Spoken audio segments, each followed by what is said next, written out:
Items on government's price-controlled list include rice, flour, sugar, bread and cheese. And although these items have a fixed price, consumer affairs officials say retailers continue to set their own prices for the commodities. Mary Isaac is the department's Chief Complaints and Investigations Officer. She says the department wants an end to the practice.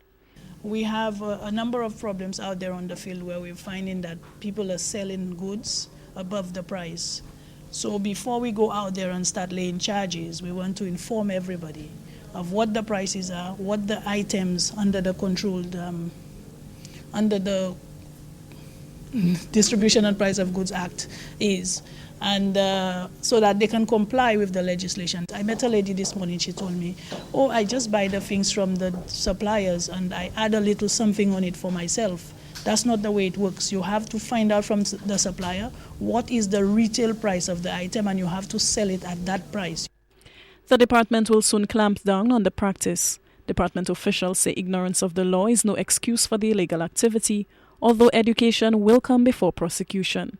The ministry held the first in a series of workshops for retailers and wholesalers on Tuesday. Dudnot Shivnot represented Bryden and partners at that training.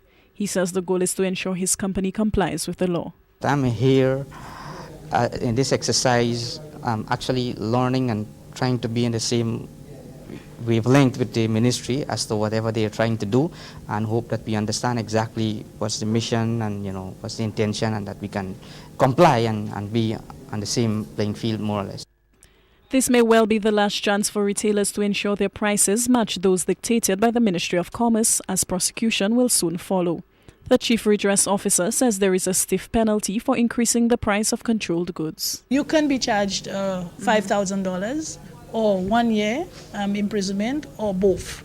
Okay, so we want to inform, we want to educate our suppliers, inform them that they should not carry on with this practice and that they should not use ignorance of the law as an excuse, because we are going to go out there, we are going to be monitoring, and we are going to start laying charges on people who infringe on the legislation, because the consumers are really feeling the pinch.